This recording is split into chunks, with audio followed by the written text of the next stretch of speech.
নমস্কার, আমি শর্মিষ্ঠা দেব। আজকে আমি একটা ঠাকুর বাড়ি রান্না করব।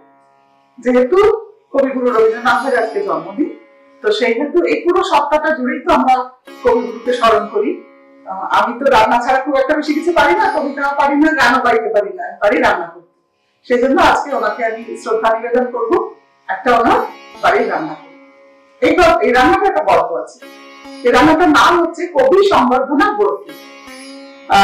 রবীন্দ্রনাথ ঠাকুর যখন নোবেল প্রাইজ পেয়েছিলেন, তখন উনি যখন দেশে ফিরছিলেন, তখন তার বাড়ির পারিবারিক সমস্ত আত্মীয়রা ঠিক করেছিলেন যে একটা নতুন কিছু খাবার খাইয়ে ওনাকে সংবর্ধনা দেওয়া। তো সেই কারণে এই বরফিটা তৈরি হয়েছিল। সেই জন্য এই বরফিটার নাম হলো কবি সংবর্ধনা বরফি। তাই এটার একটা খুব ভ্যালু আছে, যেহেতু নোবেল প্রাইজ পাওয়ার পর উনি প্রথম দেশে ফিরেছেন, প্রথম ঠাকুর বাড়ি এসেছেন, তখন তাকে সংবর্ধনা দেওয়ার জন্য এই রান্নাটা করা হয়েছে। এই রান্নাটা আমি পেয়েছি প্রজ্ঞা সুন্দরী দেবীর বই থেকে। বইটির নাম হলো আমিষ ও নিরামিষ আহার। সেই দুটো খণ্ড আছে, একটা নিরামিষ একটা আমিষ।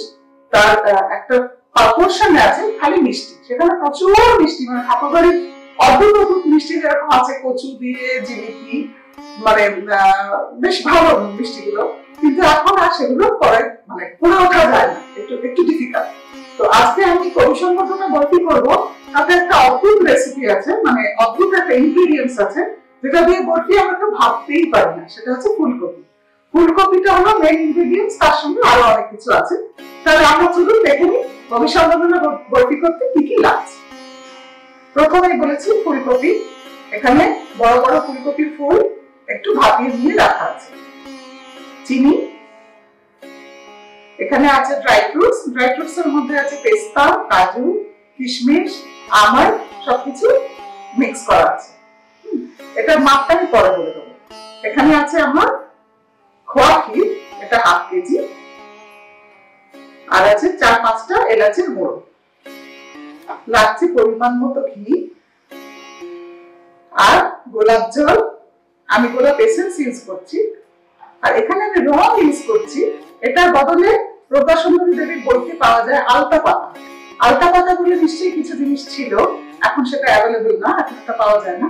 সেহেতু আমি এখানে খাবার একটা লাল রং ইউজ করছি, যেহেতু উনিও ইউজ করেছিলেন। আর আছে স্যাফরন। আচ্ছা, এবার আমরা মেন রান্নায় যাচ্ছি।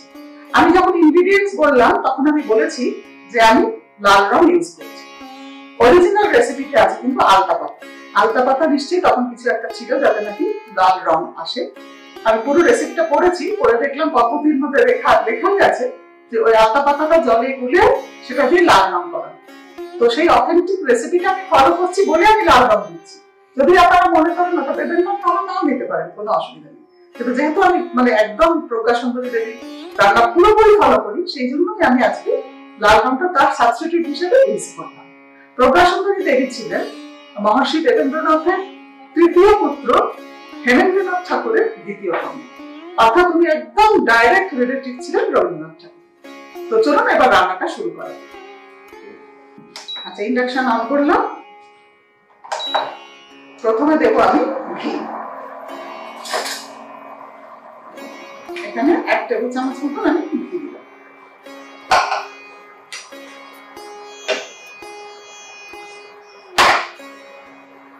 ঘি দিয়ে তারপরে আমি দেবো যে ফুলকপিটা আমি একটুখানি ব্লাঞ্চ করে নিয়েছি, সেটা জাস্ট একটু গ্রেট করে দিই।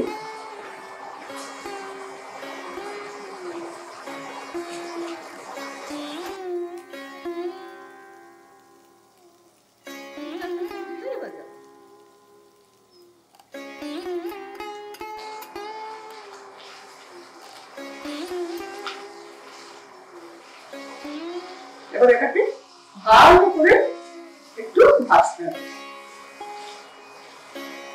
যাতে ফুলকপির যে একটা গন্ধ আছে সেটা যেন না হয়। আর এই বরফিটা খাওয়া পরে আপনারা যদি বাড়িতে করেন, কাউকে খাইয়ে আপনি যদি রান্না করছেন, তিনি জানতে পারবেন এটার মধ্যে ফুলকপি আছে। যিনি খাবেন তিনি কিন্তু বুঝতে পারবেন এটার মধ্যে ফুলকপি আছে। এটা এতই স্বাদিষ্ট হয়, এতই ভালো খেতে হয়।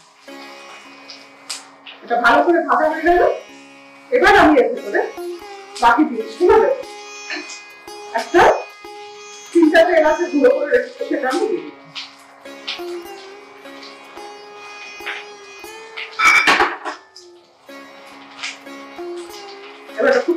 সুগন্ধ হচ্ছে।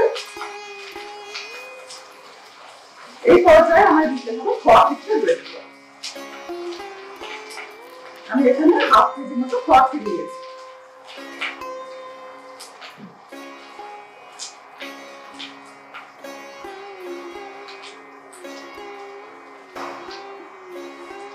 খোয়া ক্ষীরটা দেওয়ার পর এটাকে ভালো করে মিক্স করতে হবে।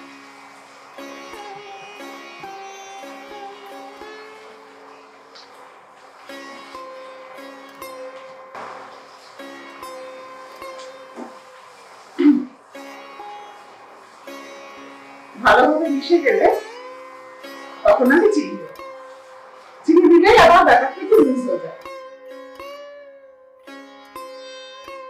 এখানে দেখো ঘি, তার সাথে খোয়া ক্ষীর, তার সাথে ফুলকপি একসাথে সুন্দর করে মিক্স হয়ে গেছে। এবার যখন দেখবেন কড়ার গা থেকে ছেড়ে ছেড়ে আসছে, সেই পর্যায়ে আপনি চিনি দেবেন। এরকম অবস্থায় বুঝতে পারবেন যে আমার পাকটা হয়ে এসছে।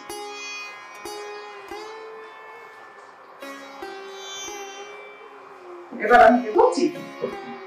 এখানে হাফ কিলো আমি খোয়া ক্ষীর নিয়েছি, 250 গ্রাম চিনি।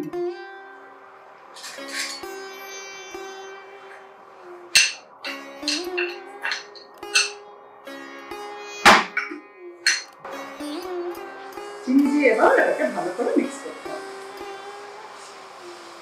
ঠাকুরবাড়ির একটা খুব বিখ্যাত রান্না আছে, সেটা হচ্ছে পাঁঠার মাংস কিন্তু আলু পটল দিয়ে। এটা একটা কোনো একটা এপিসোডে আমার দেখানোর ইচ্ছা আছে, খুব ভালো হয় খেতে। মানে সবাই মনে করে আলু পটল দিয়ে তো মাছের ঝোলই করা যায়, মাংস দিয়ে করা যায়, কিন্তু না, পাঁঠার মাংস খুব ভালো।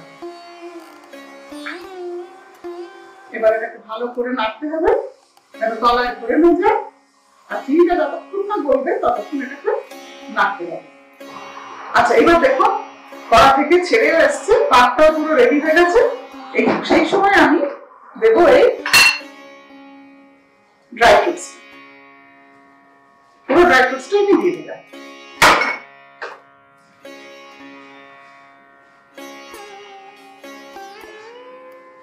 ড্রাই ফ্রুটসটা আবার কিছুটা ময়েশ্চার টেনে নেবে। এটা একদম মোটামুটি ড্রাই হয়ে এসেছে। এইবার এটাকে আমি দুটো ভাগে ভাগ করবো। একটা ভাগে দেবো আলতা পাতা অর্থাৎ কিনা রেড কালার, আর একটা ভাগে দেবো স্যাফরন। মানে একটা পার্ট হবে ইয়েলো, একটা পার্ট হবে রেড। আর ওনার বইতে আছে এটা 3টে খাপও করা যায়, মানে তলায় রেড, তারপর ইয়েলো, তারপর আবার রেড, আর দুপাশে লাল, মাঝখানে হলুদ, কিংবা দুপাশে হলুদ মাঝখানে লাল। আমি আজকে 3টে স্তর করছি না, 2টো স্তর করে দেখাচ্ছি। আচ্ছা, এবার এটাকে দুটো ভাগে ভাগ করতে হবে।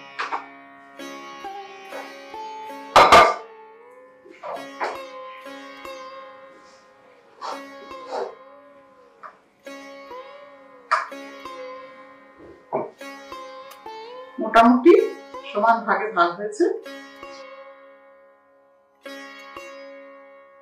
একটা পার্টে আমি দিচ্ছি এই যে লাল রংটা হয়েছিল, একটু লাল রং দিয়ে এক ফোঁটা দু ফোঁটা, তার সঙ্গে দেবো, উনি দিতেন গোলাপ জল, আমি একটু রোজ এসেন্স দিচ্ছি, সেমই জিনিস দিয়ে এটাকে মিক্স করে নিতে হবে। আচ্ছা, এবার এটা দেখুন কি সুন্দর লাল একটা রং এসে গেছে। এবার এটাকে আমি একটা ট্রের উপর সাজাতে হবে। এক ফোঁটা ঘি দিলাম, দিয়ে এটাকে গ্রিস করে দিতে হবে। দিয়ে তার মধ্যে আমি এই রেড পোর্শনটা দেব। দিয়ে এটাকে খুব ভালো করে ব্লেন্ড করে দিতে হবে।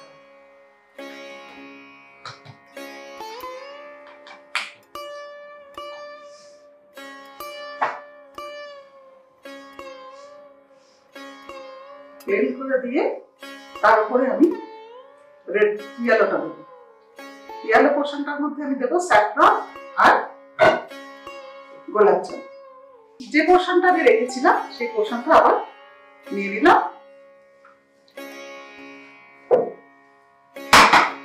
এর ভেতরে দেবো আমি স্যাফরন আর গোলাপ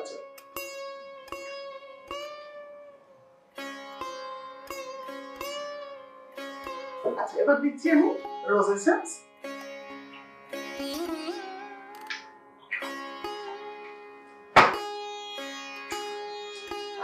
স্যাফরনের জন্য একটু কালারটা ইয়েলোই হয়েছে। একটা কি সুন্দর গন্ধ আসছে, সুগন্ধ স্যাফরন আর গোলাপ জল মিলিয়ে। আচ্ছা, এইবারে এটাকে আমি এর উপরে সেট করব, এই রেডটার উপরে ইয়েলোটা সেট করব।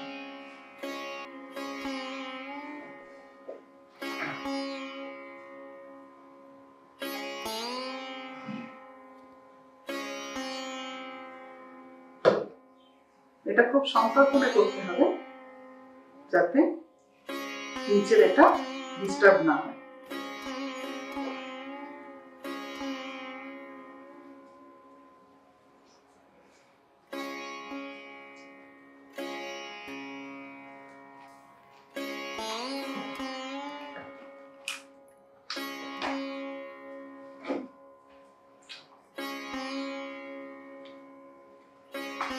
আচ্ছা, এবার এটাকে একটু ঠান্ডা করে নিতে হবে।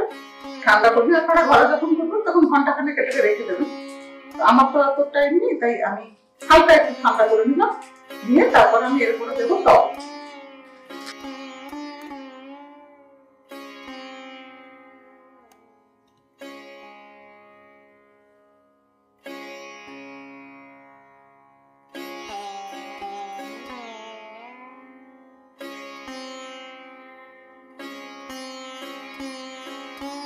আচ্ছা, এবার দেখুন এরকম টক দিয়ে দিলাম, যেখানটা পরে দিই সেখানটা ছেড়ে দিই। এবার এটাকে কাটতে হবে, বরফি শেপে কাটতে হবে।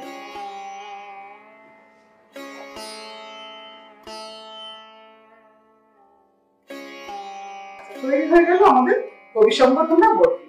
এটা খাওয়ার জন্য, মানে এটা টেস্ট করার জন্য আমি আমার হাজবেন্ডকে একটু ডেকে নেব। নমস্কার, আমি আশিস দে। তুমি আমার দর্শকদের একটু কবিগুরু রবীন্দ্রনাথ সম্বন্ধে যদি দু চার কথা বলো। কবিগুরু রবীন্দ্রনাথ সম্বন্ধে তো সবাই সব জানে, তাও একটু বলি। উনি আমাদের মানে একটা, উনার গান হচ্ছে সবচেয়ে আমার ভালো লাগে। কি এত গান লিখেছে একটা মানুষ, একটা জীবনে এত গান লিখতে পারে। তো আমি একটা গানের দুটো কলি একটু বলি।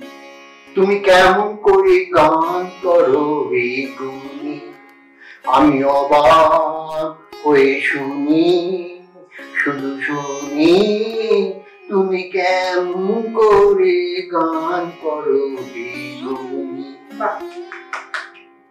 আচ্ছা, এই এই এই বরফি যেটা আমি বানিয়েছি, আমি তো গান গাইতে পারি না, আমি কবিগুরুকে শ্রদ্ধা নিবেদন করলাম একটু মিষ্টি করার মাধ্যমে। এটা একটু টাচ টেস্ট করো।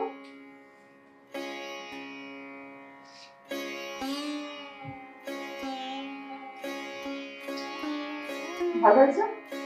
এটা একটা বেশ অ্যাডিসিভ বলে না, একটা অ্যাডিসিভ একটা ব্যাপার আছে এর মধ্যে। তো এটা খুব সুন্দর মিষ্টি, আমার খুব ভালো লাগে এটা খেতে। ডেজার্ট হিসেবে খুব সুন্দর, কিন্তু এর সাথে একটা জিনিস দরকার, যেটা শর্মিষ্ঠা তুমি মাঝে মাঝে আগে সানডেতে করতে। ওটা হচ্ছে মাংস মাটন মালাইকারি, কবিগুরু আরেকটা রেসিপি। এবং ওটার সাথে যদি এটা থাকে না, তাহলে আবার সে একই কথা, মন গাড়ি গাড়ি হয়ে যায়। তাহলে আমরা আরেকদিন শিখবো মাংসের মালাইকারি। আচ্ছা, আজকের মতো ধন্যবাদ। ধন্যবাদ। কবি সংবর্ধনা বরফি, আমি তো কবিগুরু রবীন্দ্রনাথকে শ্রদ্ধা দিলাম এই রান্নাটা দিয়ে। আপনারাও আশা করি ট্রাই করবেন, খুব সুন্দর কিন্তু হয়েছে। আমি যদিও অতটা সময় পাইনি ঠান্ডা করার, আমি মোটামুটি 10-15 মিনিট ঠান্ডা করছি, তবেই কেটেছি। কিন্তু আপনারা বাড়িতে সবসময় হাফ অ্যান আওয়ার কি 1 ঘন্টার মতো ঠান্ডা করে তারপরে কাটবেন, দেখবেন আরো সুন্দর সুন্দর শেপটা আসবে। তো আপনারা অবশ্যই এটা ট্রাই করবেন। আরো যদি ভালো ভালো রান্না দেখতে চান তাহলে আমার চ্যানেলটাকে সাবস্ক্রাইব করবেন। আমার চ্যানেলের নাম রান্নাঘরে শর্মিষ্ঠা। নতুন নতুন রেসিপির জন্য অবশ্যই আমাকে ফলো করবেন, শেয়ার করবেন, কমেন্টস জানাবেন। আপনারা কি রান্না দেখতে চান সেটা জানাবেন। ততক্ষণের জন্য নমস্কার।